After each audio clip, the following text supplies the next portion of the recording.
जमीन से 33,000 फीट ऊपर आसमान में 295 मुसाफिर और क्रू मेंबर्स को लेकर मलेशियाई एयरलाइंस का विमान MH17 बेफिक्र उड़ा जा रहा था।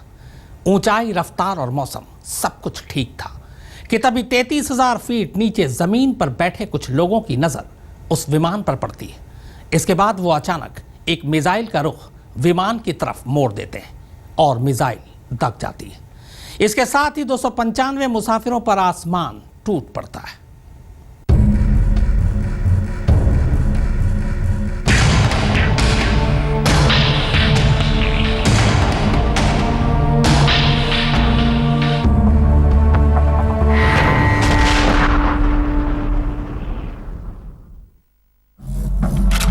जुलाई दोपहर 12:10 एम्स्टर्डम का शिफॉल एयरपोर्ट, नीदरलैंड। दुनिया के सबसे बिजी एयरपोर्ट में से एक नीदरलैंड का शिफॉल एयरपोर्ट।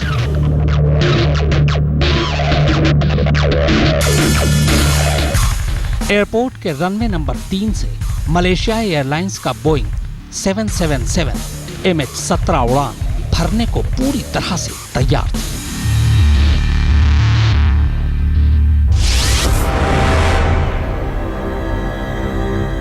इस विमान को एम्स्टर्डम से कुआलालंपुर तक जाना था।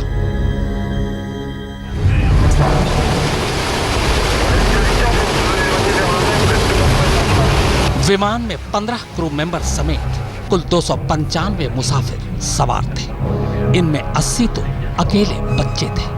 सभी की मंजिल मलेशिया की राजधानी कुआलालंपुर थी। लगभग 18 घंटे की उड़ान के बाद विमान को अगले दिन सुबह 6 बजे कुआलालंपुर पहुंचना था। एयर ट्रैफिक कंट्रोल यानी ATC से सिग्नल मिलते ही विमान तय वक्त पर रनवे छोड़ देता है। इसके बाद अगले कुछ ही मिनट में विमान करीब 35,000 फीट की निर्धारित ऊंचाई पर पहुंच जाता है। मौसम साफ था और विमान अब तेजी से अपनी मंजिल की तरफ उड़ रहा था। अगले कुछ घंटों में विमान करीब 35,000 फीट की ऊंचाई और 800 किलोमीटर प्रति घंटे की रफ्तार से जर्मनी और पोलैंड की आसमानी सरहदों को पार कर चुका था। इसके बाद सफर के 5वें घंटे में यह विमान यूक्रेन के ऊपर से उड़ान भर रहा होता है।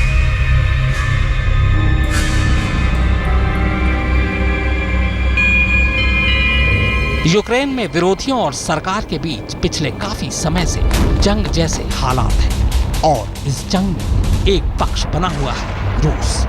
लिहाजा यूक्रेन के आसमान में भी लगातार जंगी माहौल बना हुआ है। 17 जुलाई शाम करीब 5:30 बजे यूक्रेन की हवाई सीमा।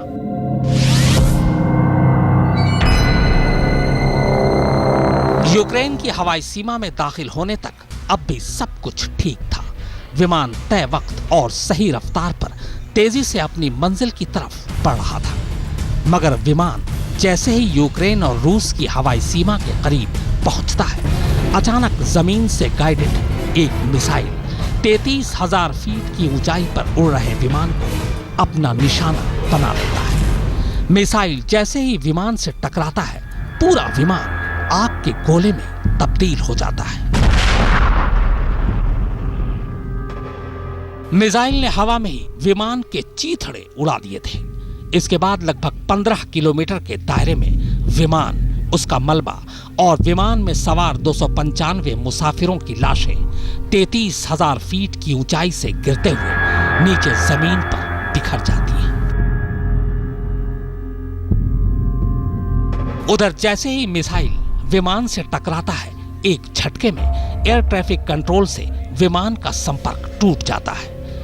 हमले से ऐन पहले तक विमान यूक्रेन ATC के संपर्क में था। अचानक ATC से संपर्क टूटते ही हर तरफ हड़कंप मच जाता है। 4 महीने पुरानी वो डरावनी यादें अचानक फिर से ताजा हो जाती हैं। 4 महीने पहले इसी मलेशियाई एयरलाइंस का ऐसा ही एक विमान ATC से संपर्क टूट जाने के बाद लापता हो गया था। आज 4 महीने बाद भी उस विमान का मलबा नहीं मिला है। उस विमान में भी 200 से ज्यादा मुसाफिर सवार थे। मगर इस विमान के साथ ये रहस्य ज्यादा देर तक छुपा नहीं रह सका, क्योंकि एडीसी से संपर्क टूटने के आधे घंटे के अंदर ही विमान का मलबा और उसकी खबर दोनों सामने आ चुकी थी। बस सामने आना अब कुछ बाकी था, तो वो ये कि आखिर 295 बेगुनाह मुसाफिरों को 33,000 फीट की ऊंचाई पर मार गिराने वाले कौन लोग थे? क्यों उन्होंने एक मुसाफिर विमान को मिसाइल से निशाना बनाया? तो ये सच जब सामने आया तो वो और भी चौंकाने वाला था। आज तक ब्यूरो। जिस वक्त विमान पर हमला हुआ तब विमान 33,000 फीट की ऊंचाई पर था, जहां तब तापमान भी -60 डिग्री से ज्यादा होता है। जरा सोचिए, जब विमान धमाके से फटा होगा तो आग का गोला और तापमान दोनों ने मिलकर क्या कहर मचाया होगा। जाहिर है यह हमला सिर्फ मलेशिया एयरलाइंस पर हमला नहीं है, बल्कि यह पूरी मानव सभ्यता पर हमला है। अब सवाल यह है कि आखिर इस हमले का गुनहगार कौन है? यूक्रेन का बागी गुट या फिर रूस? क्या MH17 विमान रूस ने मार गिराया, या यूक्रेन ने दागी थी मिसाइल, या फिर यूक्रेन के अलगाववादियों ने किया विमान पर हमला?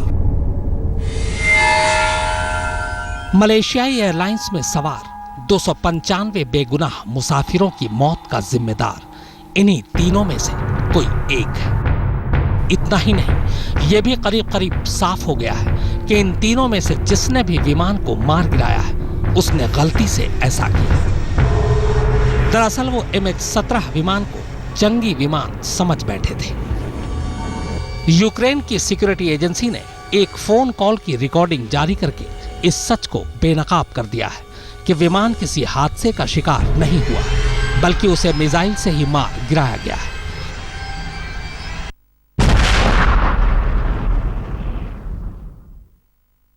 इस रिकॉर्डिंग में रूसी खुफिया एजेंसी और यूक्रेन के विद्रोही नेता के बीच बातचीत दर्ज है। मिसाइल अटैक के 30 मिनट बाद की उस बातचीत में विद्रोहियों ने माना है कि गलती से पैसेंजर विमान को उन्होंने उड़ा था।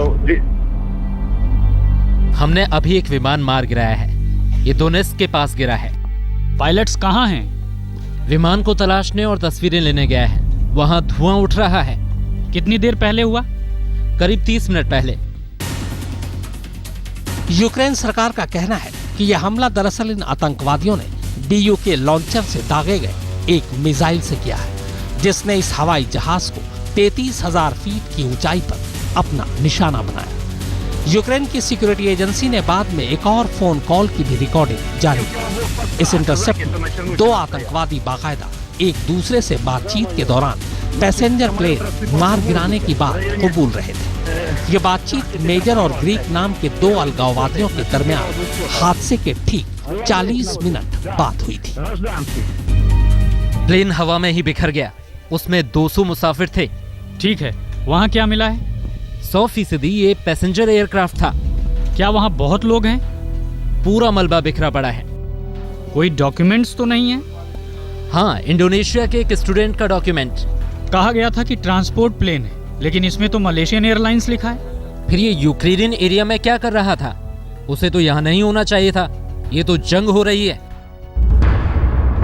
हालांकि दूसरी तरफ यूक्रेन के अलगाववादी गुट का कहना है कि यह हमला उसने नहीं किया, क्योंकि उसके पास ऐसा मिसाइल है ही नहीं। लेकिन एक खबर यह भी है कि चंद रोज पहले ही कुछ पत्रकारों ने अलगाववादियों के पास BUK लॉन्चर होने की बात का खुलासा किया था। दूसरी तरफ रूस ने भी इस हादसे से अपना पल्ला झाड़ लिया है। रूस का कहना है कि उसकी तरफ से कोई मिसाइल नहीं दागा गया। रूस भी इसके लिए यूक्रेन और उसके अलगाववादी गुट को ही जिम्मेदार ठहरा रहा है। हालांकि ये भी एक सच है कि जिस BUK मिसाइल से विमान पर हमला किया गया है वो मिसाइल रूस में ही बना है। 1989 में रूस ने ही इस मिसाइल को बनाया था। ये मिसाइल आसमान में 72,000 फीट तक जाकर किसी को भी मार गिरा सकता है। इस मिसाइल का कोड नेम SA-GAT फ्लाइट है। रूस का कहना है कि बहुत मुमकिन है कि यूक्रेन के अलगाववादियों ने इस मिसाइल को हासिल कर लिया हो। आज तक ब्यूरो। अब से ठीक 26 साल पहले 3 जुलाई 1998 को अमेरिका ने भी एक मुसाफिर विमान को मिसाइल से मार गिराया था। वो विमान ईरान का था। उस विमान में भी 290 मुसाफिर सवार थे। तब अमेरिका को भी यही लगा था कि वो कोई जंगी जहाज है। बस इसी गलतफहमी में उसने मिसाइल का मुंह उस विमान की तरफ मोड़ दिया था। तारीख 3 जुलाई 1988, वक्त सुबह के 10:17। जगह ईरान का एक समुद्री इलाका। 3 जुलाई को इस्लामिक रिपब्लिकन ऑफ ईरान के एक हवाई जहाज IR-655 ने ईरान के बंदर अब्बास एयरपोर्ट से उड़ान भरी। माहिर पायलट मोहसिन रेजौन अपनी फ्लाइट को एयर ट्रैफिक कंट्रोल से मिल रहे निर्देशों के मुताबिक पूरी महारत के साथ मंजिल की ओर ले जा रहे थे। हवाई जहाज को टेक ऑफ किए तकरीबन 28 मिनट हो चुका था। विमान में मौजूद तमाम मुसाफिर अब इत्मीनान से सफर का लुत्फ ले रहे थे, लेकिन तब